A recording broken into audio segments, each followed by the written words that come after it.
So I decided I wanted to go through a prophecy, go through the set prophecy real quick, and just kind of give a quick thoughts about the cards, and about 4 cards at a time. So I've been really into card design lately. I've been kind of working on my own little card game and stuff, and this set's just really fascinating to me on a design level. It's such a weird set.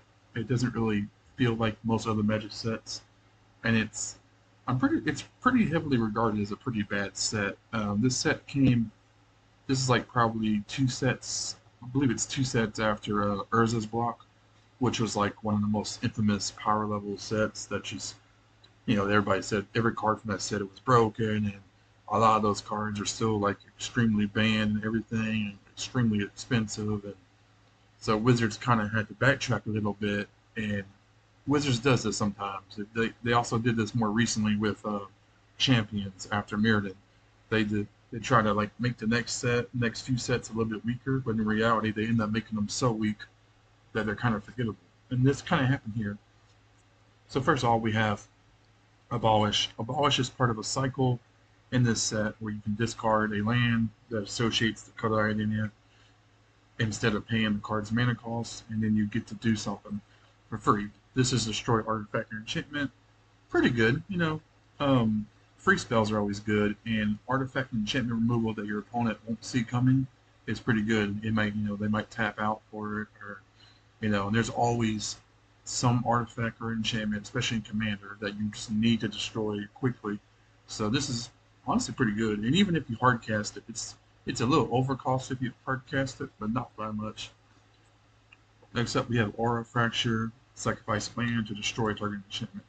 So this set is full of cards that want you to sacrifice your own lands, which is not really a good thing to do unless it's something amazing. And almost every card in this set that has that requirement is not amazing. This one, I mean, it's one of the more useful ones, but still not really worth it. But repeatable enchantment removal is nice. Next up, we have Avatar of Hope. There is a cycle of avatars in this set. They're all rares, and one of each color, I believe. And they're all like big creatures that cost 6 less if you meet some kind of requirement. This one requires you to have 3 less life, and it's a 4/9 flyer that can block any number of creatures. This is probably one of the better ones in this cycle, just because of how useful the card is compared to its requirement. Like some of the other ones, the requirement feels like it's making you not do what the card's good at, but in this case, this is a really good blocker, so it makes sense that you can get this out if your opponent, if you're almost dead. Next up, we have Blessed Wind. This is also part of a cycle, a rare cycle. This cycle is basically just a bunch of spells that cost the same number of mana, and they're just real big, kind of fancy, flashy spells that do something really, really big. Now, the sad thing is, a lot of these do something cool, like really big and epic, but not really that game changing. This one just makes your player's life total become 20. So sure, you could be at 1 life and cast this, and you go back to 20. But 9 mana is just so much to invest just to gain 20 life, or to do 20 damage, I guess. If you think about it, if you think about it, you're making someone's life total 20. That's actually more impressive. But still, next up is the next 4 cards. We have an enchantment here, comes into play with some counters on it, and at the beginning of your upkeep. Okay, so it's an alternate link edition. Those can be fun. Then we have Divine Griffin, uh, just a very generic 2/2 Vigilance flyer. This has got some awesome art. I love this art. This is an enchanted creature may block any number of creatures. Very overcost for what it is. Exercise, remove target attacking creature from the game unless its controller pays X.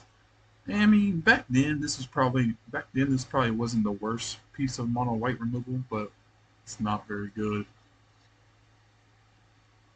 Next up, we have Flowering Field. Enchanted land has tap, prevent the next damage. There's also a lot of enchantments in this set. Sorry if my voice keeps going in and out. I'm trying to find the best, the best spot. I'm trying to find the best range for where my mic is. So there's a lot of lands in this set that basically, make your lands do stuff. And this one is just, next up we have this is a cycle right here. There's a few. I think this might be the only two, but these are basically very similar creatures, abilities wise. This one's a 1-drop and this one's a 3-drop. Then we have Jewel of Spirit. Jewel of Spirit is a flyer. You can sacrifice 2 lands. He gains protection from artifacts and from the color of your choice. I mean, that's a pretty cool ability. I mean, the requirement is way too much to cost, way too much to spend, and his mana cost is way too high as well. Next up. So this is a very, very iconic card. This is one of those guys that I think was one of the I think he was a very early commander. Like you used to see him a lot. This is also part of a cycle where you can. This is part of a cycle of creatures that you can pay some mana and then tap them and also discard 2 cards from your hand in order to do something. In this case, it's a Wrath of God effect that destroys everything except for this guy, which is very powerful. It's a lot of you got to spend a lot of resources to do this, but repeatable Wrath of God is really good. Next up, we have this card. I can't read it. Stupid things in the way. Okay, it's just an instant speed enchantment. Next up, we have this mercenary. He cannot be blocked, cannot be the target of blocked spells or abilities. Put target mercenary on the bottom of his owner's library. So this card and there's another card that are basically mirror opposites of each other. I forget what they call that in Magic terms, but they're mechanically the same card, but they're like enemies or whatever. Really cool art on this guy. Sacrifice, destroy target attacking creature. Not too bad for back then. You know, just a good kind of just a good way to make your opponent not want to attack with a big creature. Next up, we have Middle Strike. Target untapped creature deals combat damage to yours. Cool. Yeah, sorry guys. The text on some of these cards is just so small it's hard to read them on my computer screen. This is a rebel. Whenever you attack, if he's untapped, you may untap all creatures. That's not too bad of an ability. I like the art too. This is part of the runic cycle. I think there's rares in this cycle and also uncommons and commons. And they're basically just enchantments where any player can pay 1 to do something. This set also has a strong focus, besides the focus on lands, destroying lands and using lands as resources. This set also has a very strong focus on multiplayer, which I think might be one of the first sets that has like where the cards like literally say, spell out, play them in multiplayer. I can't think of anything before this that really specifies like usefulness in multiplayer. We got this enchantment, prevent the next 1 damage. White really liked to do this effect back in the day. White did this prevent damage so much, or prevent next 1 damage so much. Very cool art here. Basic lands each player controls can't be the target. That's kind of interesting. It basically makes your lands have Shroud, but you can only do it if you control three or less. That's interesting. Very weird card design. Interesting card design there, honestly. Next we have Shield Dancer. It's a rebel. Then we have another rebel here. This is a big set, and we're not even into blue yet. Oh, now we're into blue, but we're not even into blue yet. So I'm gonna start moving a little bit faster here. This is part of the blue cycle here. This is the blue discard cards. And I think this one is probably one of the weakest ones because return X creatures to their owner's hand. It's just a little bit of a delay. It's not like it's some of the other ones actually help you win the game, and this doesn't do it as much. This is part of there's also a lot of enchantments like this that you can play at instant speed. This one basically gives this basically turns your creature into this basically gives your creature a shroud for instant speed, which is actually really good. Probably one of the best commons we've seen so far in this set. Avatar wheel. This is the blue avatar. Basically, just a big beater. Let's see. Okay. This is the blue card in the 9 mana cycle. This one is probably the weakest one because yeah, you get to search your opponent's deck for 7 cards and remove them, but that's just not gonna. That doesn't make it. That doesn't give you any kind of board presence. It doesn't give you any real advantage. It's not worth 9 mana to do that. I'm sure it's a fun card to play in Commander or whatever, but it'll also make you hate it. Next up, we have this card here: sacrifice a land, draw a card. That's see, this is the kind of effect that if you're gonna sacrifice your lands to, this is the kind of effect you want to sacrifice your lands to. Next up was foil. Foil is probably one of the most like well-established cards in this set. There's another one that I'll talk about later, but foil is a card that you see a lot. I don't know if you see it as much anymore. It used to be. Correct me if I'm wrong, but I think this is Pauper legal because I think I used to see it in Pauper, or maybe it's Legacy. Anyway, there's an Eternal format that uses this card all the time because it's a free counter spell. This is just some really weird art. I love it.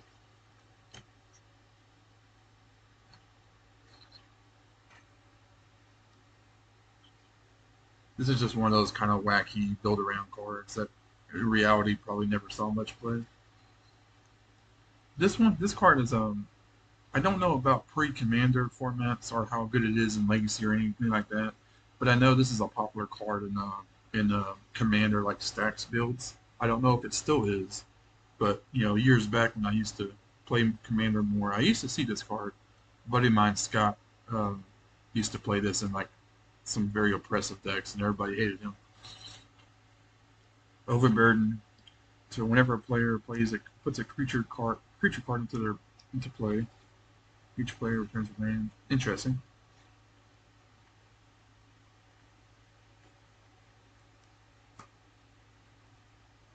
Some kind of wacky cards, some fun kind of creative cards here. This is a counter target creature spell. Counter target spell. Well, this is a pro space X. I mean, just not a very good counter spell. It'll get the job done, but even at this time, there was probably so many better counter spells.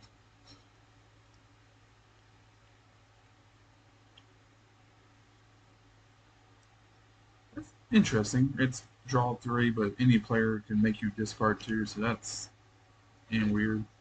Ristic Study. So this has got to be the most expensive card in this set, as well as being the probably most desirable one. This, if you play Commander, this card is always around. Somebody always has it on the board.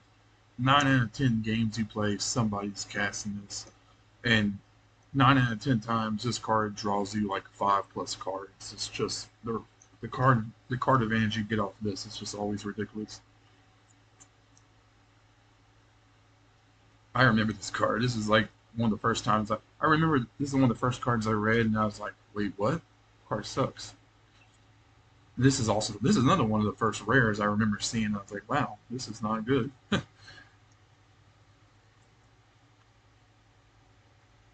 Just for some reason, I had a lot of these in my collection when I was younger. I don't know why. I never played this set, never opened it. Just I don't know how I got them, but 5 mana for a 3/3 flying Drake that can counter a spell. It's basically the big brother of this guy right here. They're both solid creatures. They basically kind of force your opponent to play around them and make your opponent not able to play on curve. That's the best thing about this type of effect is it just forces your opponent to have to wait a couple turns to be able to play stuff, and that can all and that's always good. It always helps you out. This is pretty crazy. This basically turns a land into a counter target spell, and just like with these cards, it just basically makes it hard for your opponent to play on curve.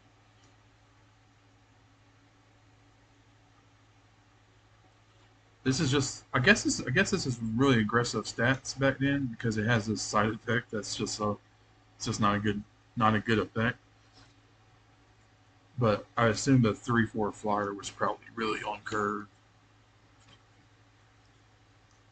I love this art, but the card doesn't. It's not great. Okay, now we're in black. Mercenaries. There's also a mercenary kind of sub-tribal thing going on here. This is okay. So this avatar, this is the one I'm most familiar with. I've seen this artwork so many times. I think I remember opening. Maybe I did open Prophecy at some point. So I remember having this card too. Or no, I think I opened a reprint of this. It's like I think it was an 8th edition or something. But this is like this is the best one because I mean the effect destroy target creature. That's just a really good effect. It has fear, which is also really good, and the fact that black's always going to have a bunch of creatures in their graveyard. So, and you'll also be killing your opponent's creatures. So this will pretty much always cost way less than its mana cost. Protection from white at the beginning of the upkeep. So I'm assuming that Rebels must have been really big because I think the set before this was a Mask, which is like a set that's infamous for having just some insanely powerful Rebels. So Rebels must have still been a big deck. So you'll see that there's a few cards in this set that are like basically made to be sideboard against certain decks. And this is obviously this seems like a sideboard card for Rebels. Just a big beater that has pro white. This is one of the mercenary tutor guys. This card has two great abilities: regenerate and being able to make your opponent discard a card. Or good abilities. It's just way too expensive for a 1/1.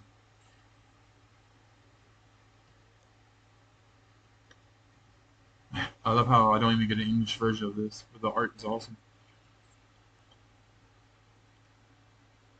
This is actually a pretty solid guy. I mean, if he costs like two, he'd be way better. But being able to deal 2 damage over time, pretty basic land destruction spell. Pretty standard for black. Most black land destruction that's not sinkhole. It's usually costs about 4 mana.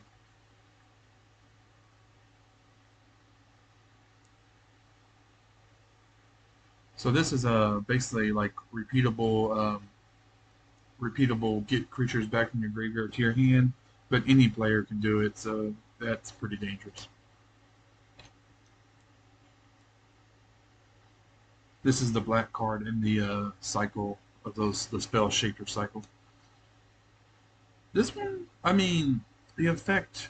I feel like by the time you ever do this, your opponent probably won't even have that many cards left in their hand. They probably won't care as much. But being able to discard X cards at random from your opponent's hand is pretty powerful. Magic really doesn't give you the ability to randomly discard it anymore. It's usually either your opponent discards this many cards or you get to look at their hand. You don't really just get to knock random cards out anymore.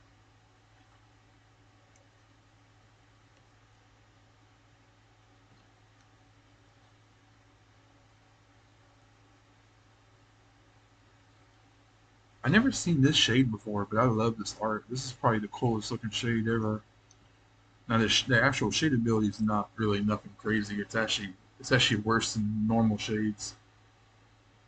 It costs less because I think the standard shade cost is normally 3 for a 1/1, so technically it does cost less, but the ability is not as good because your opponent could cancel it out.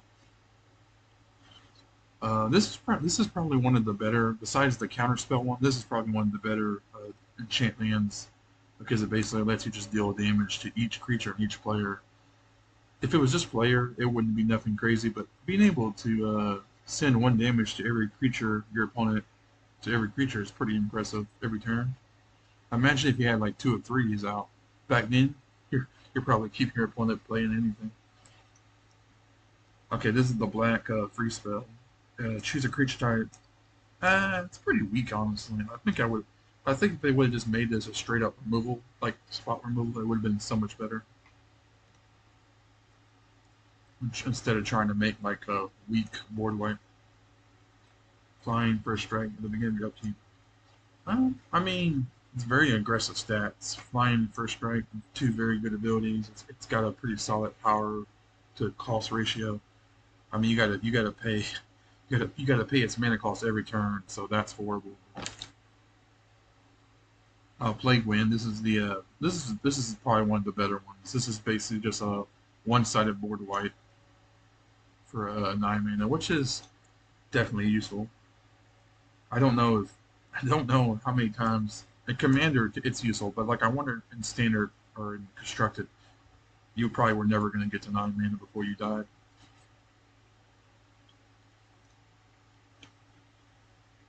See, this is definitely a sideboard against Rebel Dex card because he can't be the target of white spells or abilities, and he puts a Rebel card on the bottom of his owner's library, so he could basically just be like, that's actually really awesome that you can just basically force your opponent to take their creatures and put them on the bottom of the deck.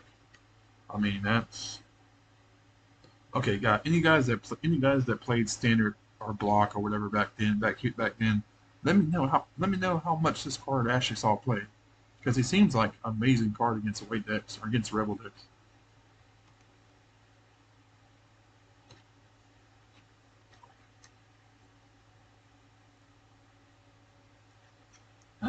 He seems pretty solid.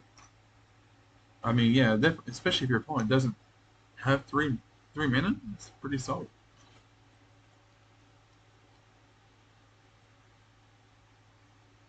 That's really solid. This is really good. So I think the instants and sorceries that have this kind of effect are way better than the enchantments that have this kind of effect, or the creatures that have this kind of effect. Because permanents that have this effect, your opponent can get lots of value. But like this, if you're just playing one on one, you just play this when your opponent's tapped out, and then they can't do it.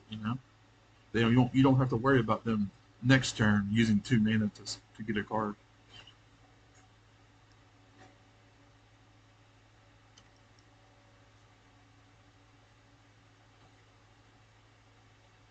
All right. Next up, we are in red. So this is the red avatar. It's basically just a dragon. I mean, it says avatar, but I'm almost positive if you put this in Scryfall, it's a dragon, and it has fire breathing. So I mean, ability wise, it's not very impressive.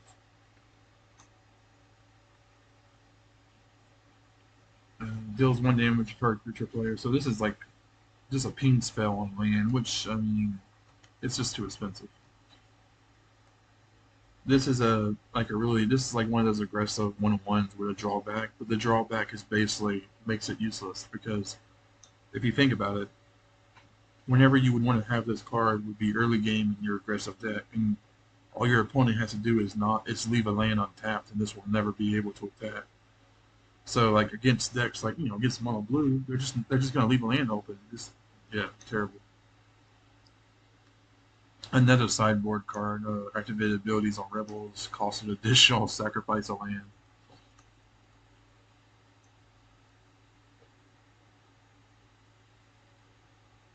Also, you got to remember that this was back when mana burn was a thing. So cards like this here, you had that was definitely something you had to think about. You couldn't just tap all your lands in response to this ability. If you when you could, but you would still be taking damage.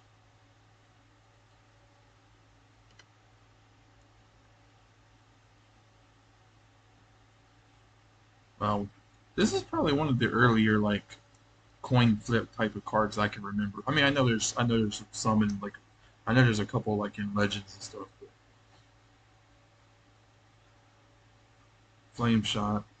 Okay, this is the red free spell. 3 damage is 3 damage divided is really good. The fact that it's sorcery speed is what really hurts this card.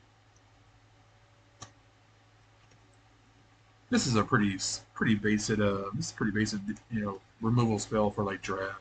Just block with a 1/1 and then build this to finish it off. This is the red spell shaper. Uh, so yeah, this is one of the better ones because this can actually finish the game out. Such awesome art on a crappy card. Oh, this is iconic artwork. I've seen this a few. I think this has been reprinted quite a few times, but I love this art. Panic Attack, also a very like famous kind of reprintable card that if you played around like the 7th edition, 8th edition, 9th edition era, you saw this a lot.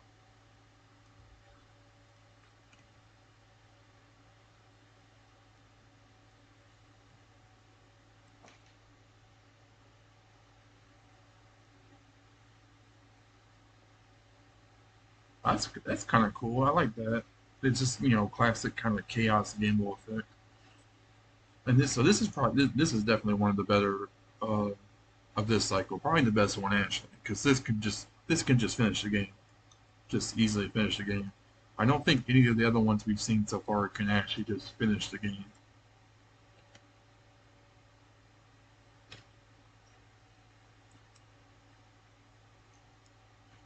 Man, I just love this older classic like barbarian, like fantasy artwork for Magic.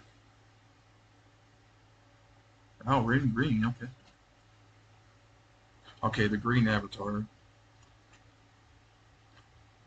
So this is probably honestly one of the worst avatars, just because of the requirement is so the requirement plays so against what the card actually does or what the card wants to do. This so you're playing green, so most likely you're going to have the most creatures on the board typically. So you have to like let your opponent have four more creatures. I mean, it just seems like such a hard.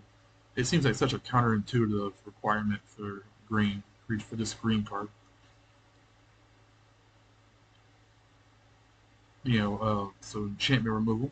You can be one-sided, but could also possibly kill your stuff too. Very aggressive creature for the mana cost. And honestly, this the requirement to pay 2 mana each turn is not that bad. That's doable. I wonder if this actually saw play because this seems like a beater in like an aggro deck.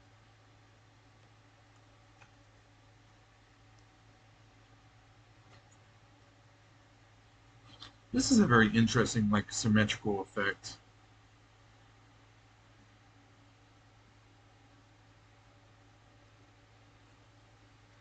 That seems like a pretty solid enchantment. That just seems. I mean, I don't know.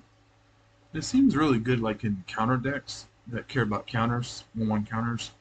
But at the same time, I feel like it's weak enough that there's probably so many other better enchantments to put, to start putting your counters on. I don't know if this actually makes the cut in anybody's like 1/1 counter commander decks, but it's cool.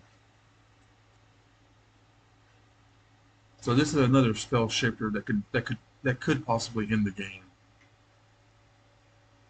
See, I mean, yeah, turning all your lands into 3/3s pretty can be pretty devastating. It's also got great artwork. This is another one of these enchant creatures that's pretty solid. Being able to give your creature regenerate instant speed is pretty good. I mean, you gotta have 4 mana to be able to actually save your creature. This seems like a really good card. Like, guys, you guys gotta let me know. Does this card see play ever? Because I mean, it just seems like 4 mana to turn a land into a 5/6 is just so good. Now I know this set has a ton of like land destruction and a ton of like stuff that affects lands. There's also seems to be a good amount of enchantment removal. So maybe this didn't see as much play because of those reasons, but it seems good. Like again, like in the green aggro deck, it seems like green Stumpy would have been really good during this era. Swamp Walk, 1/1 Swamp Walk, pretty solid. I mean, it's no Riverboa, that's for sure, but it's cool. Again, this is another one of those. This is another like just really solid beater for 4 mana. And the drawbacks. I mean, it's not the crazy. It's not the worst drawback because if you got this on the board, then you probably don't need too many other creatures. You're probably already being ahead with how many shitty creatures there are in this set. And again, another. This isn't as impressive as some of the other big beat sticks, but it's a 2/1 for 2 with Trample. Just very solid rate. It can trade really well. This would be a really good target to pump up. Another sideboard card. This is like to make against mercenary decks.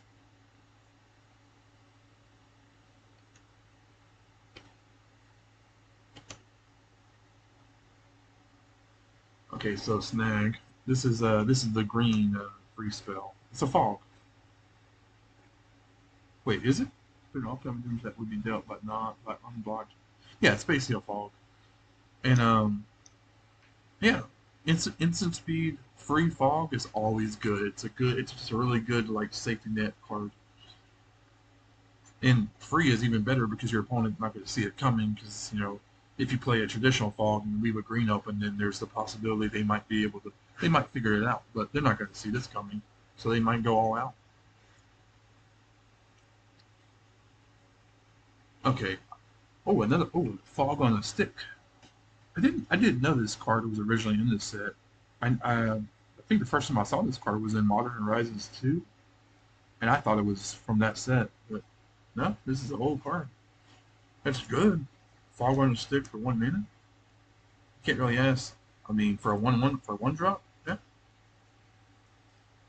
All right, so this is a druid. He basically makes you sacrifice lands to put squirrels, and then you can sacrifice lands for another squirrel. Yeah, basically it's two sacrifice lands, squirrel matters effects. So this is one of those cards that probably saw a lot of play in like old school squirrel decks, but now, as the time of recording this video, Boom, Broomhaven, whatever you say it, however you say it, that set is still the newest set at the time of this video, officially. I mean, um, so there's so many squirrels now that I don't even think this makes the cut in your squirrel commander decks anymore. I mean, let me know. I don't play squirrels, but very basic. Just put counters on something. Expel. I don't. Man, that's this. If this would be two, maybe, but at three, I don't know.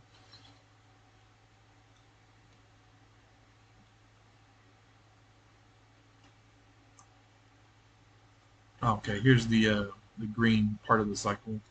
Is this is this the only one that's just one green mana? Doesn't is this the only one that doesn't have two mana of the color?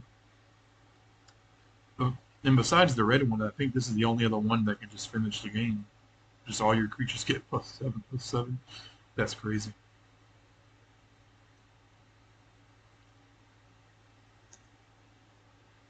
Yeah, this again, this seems like a really solid like pump spell. This seems like a really good. This seems like a very strong just flying removal. Actually, it doesn't even. Yeah, this seems like a very good card just to bring in against a flying deck and just possibly finish them out. This does a bunch of damage to the player, not to creatures. It's important to note that. But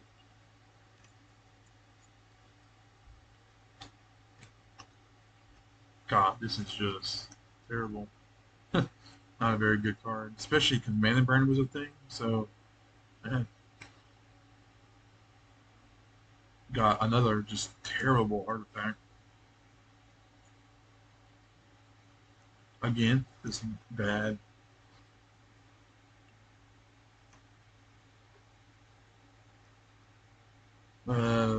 Pretty bad. I mean, I guess it can get big, but yeah, there's not the artifacts in this set are just not great. I mean, this could be good, I guess. But, you know, at the end of your turn, if you can another again, it's not too bad. But wait, what is it? Oh, it costs four. Yeah, never mind. I wouldn't play that ever. Interesting land. Okay. Well, okay, guys, that was Prophecy. Um, Definitely sparked some memories. And let if any of you guys have stories about this set, if you have stories about playing with these cards or playing the constructed format at this time, let me know because I'm always really interested to learn about the meta game and just the like the field of cards for a given time. Like I love learning about what decks were popular in what standard formats. So, see you guys later. Thanks for watching.